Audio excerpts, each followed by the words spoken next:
دل کی حفاظت کی محفوظ ترین صورت یہ ہوتی ہے کہ آدمی ہر وقت اس بات کا دھیان رکھے کہ دل میں کیا خیال گزرا ہے، اسے اسی وقت وہیں پر انسان روک لے۔ تو جس وقت میں دل کے اندر کوئی خیال، کوئی سوچ، کوئی ارادہ پیدا ہوا، تو اگر اس کو اسی وقت یہ سوچ کر نہ روکا کہ بھئی یہ تو پہلی سٹیج ہے، ابھی تو سٹارٹ ہے، ابھی تو ابتدا ہے، حفاظت کی ضرورت نہیں ہے، تو دوسرے مرحلے پر حفاظت کر لیں گے،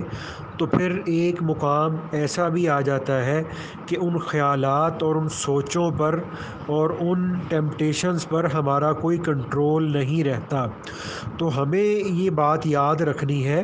کہ ہم نے اپنے نفس کی اور دل کے اندر پیدا ہونے والی سوچوں اور خیالات کی چوکی داری کرنی ہے۔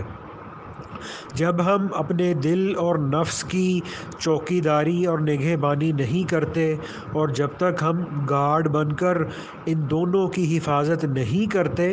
تو دلوں کو مردہ اور سیاہ کرنے والی چیزیں سٹیپ بائی سٹیپ ہمارے دلوں کے اندر بڑھتی چلی جاتی ہیں، اور حتیٰ کہ پھر ایک وقت ایسا بھی آ جاتا ہے کہ ان سوچوں اور خیالات اور ٹیمپٹیشنز پر ہمارا کوئی بھی کنٹرول باقی نہیں رہتا۔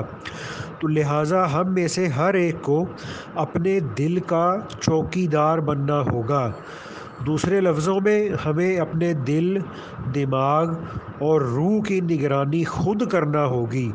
تو جو خیال پہلی بار آیا ہے، ہمیں اسی وقت اس کو چیک کرنا ہے کہ بھئی یہ جو مجھے خیال آ رہا ہے، یہ اللہ تعالیٰ کی یاد میں میرا معاون ہے اور اللہ تعالیٰ کے ساتھ تعلق کے بڑھنے میں میرا مددگار ہے، یا یہ خیال اور سوچ یہ مجھے اللہ کی ذات سے غفلت والے راستے پر لے کے جا رہی ہے، اور یہ چیز کہیں میرے لیے اللہ کی محبت، معرفت اور اللہ کے ساتھ محبت کا تعلق قائم رکھنے میں کوئی رکاوٹ تو نہیں بن رہی۔ تو اس لیے ہم نے پہلے سٹیج پر ہی ایسی سوچ اور ایسے خیال کو ہم نے روک لینا ہوتا ہے۔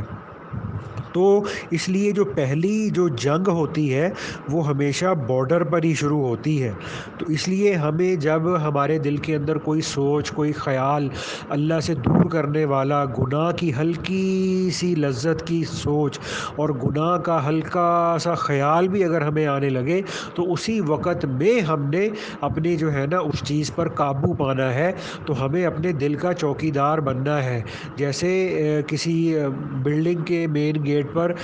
گارڈز کھڑے ہوتے ہیں، تو وہ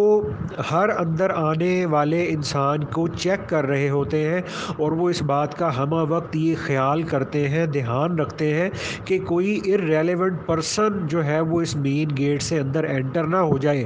تو اگر کوئی انٹر ہونے لگتا ہے تو وہ فوراً اس کو روک کے کہتے ہیں کہ بھئی آپ اپنا آئی ڈی کارڈ چیک کرائیں، اور آپ اپنا جو ہے وہ اگر ایئرپورٹ کا جو لاؤنج ہے تو بھئی اپنا بورڈنگ کارڈ چیک کروائیں، آپ کے پاس ٹکٹ ہے یا نہیں، آپ کے پاس پاسپورٹ ہے یا نہیں۔ تو وہ فوراً ارریلیونٹ پرسن کو روک لیتے ہیں۔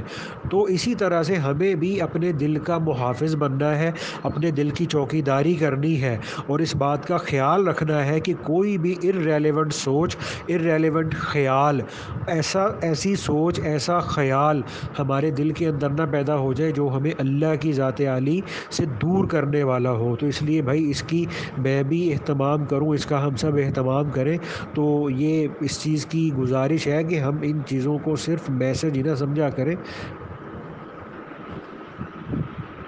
کہ جناب بس میسج آ گیا اور بات ختم ہو گئی، بلکہ یہ جو جتنے بھی یہ میسج وغیرہ کیے جاتے ہیں، ان کے اندر ان کو سینڈ کرنے میں سلسلے کا فیض اور سلسلے کے فیوزات اور برکات شامل ہوتی ہیں۔ اور انشاءاللہ جب ہم ان